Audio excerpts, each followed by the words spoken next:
हरि ओम।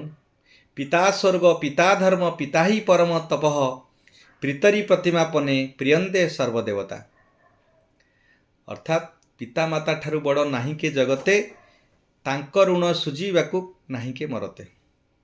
माने पिता मातांकर ऋण सुझीबाकू कोनोसी संसार रे कोनोसी पुत्र आज पर्यंत जन्म होई नांती, कोनोसी संतान जन्म होई नांते। आमे पुत्र मानकू तीन भाग रे विभक्त करछु। गोटे उत्तम पुत्र, गोटे मध्यम पुत्र, आउ जणे हला अधम पुत्र, आउ जणे हला सर्वनाश पुत्र। उत्तम पुत्र काहू कहबा, जो माने पिता मातांकर मन जानी तांकर कार्य करथांती, तांको इच्छा अनुसार पिता माता को इच्छा कौन, पिता मातांकर मन कौन, से कौन चाहूचंती ताकू जदि अनुभव करि पाइला जो पुत्र, सी होची उत्तम पुत्र। सियाकू उत्तम पुत्र बोली हमें बोला जाए। आउ जो माने पिता मातांकर आज्ञा मानिकरी श्रद्धारे जदि आज्ञा मानिकी चलू थांती ताल निश्चिंत रूपे सी मध्यम पुत्र रे गणा हेबे।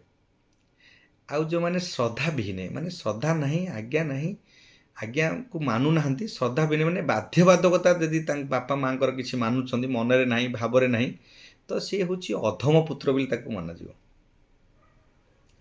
आउ जो माने बापा मां का आज्ञा मानते नहीं कि कौनसी कथा मानते नहीं, आज्ञा मानते नहीं, से माने होछंती पिता मातांकर मलमूत्र समान, माने सर्वनाश पुत्र से। माने अर्थात से जेकोसी कार्य करेंगे किसी समय पर फलपद पाउथिबे, शुभ पाइबे, किंतु पर मुहूर्त में बहुत दुख भोगिबे, कष्ट भोगिबे, जीवन में समस्त दुख दुर्दशा भोग करेंगे। सबु बेले जेकोसी कार्य पूजा अर्चना जिते जोठी भी कले भी तांकर सफलता हबो नहीं।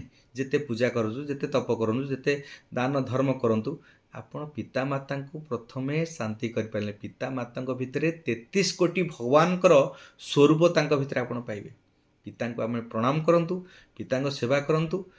पिता आपण जीवन में बहुत किछि आपण से उत्सर्ग करथांती, जीवन को से बलिदान दे थांती, दुख कष्ट करी आपण को खुशी दे थांती। पिता भितर ही जो ब्रह्म तेज जो प्रवेश होता है, पिता ठारू ही ब्रह्म तेज भगवान आपणकर ब्रह्म तेजटा को पिता माध्यम आप दे था। माने भगवान माध्यम जमी आम भगवान को प्राप्त करवा, गुरु को आम उपासना कर, गुरु को आम पूजा कर ही भगवान को प्राप्त हो। सेमती पिता आपन जो शरीर पिंड गठन होती से भगवान पिता माध्यम आपण को जन्म कर, पिता माध्यम आप शरीर प्राप्त होती, आप आत्माटी प्राप्त होती। से पिता माध्यम जो भगवान शक्ति आपण पारे पहुँची, पिता होउछंती भगवान सदृश, पिता होउछंती आपणकर जीवनर समस्त श्रेष्ठ इष्ट ईश्वर।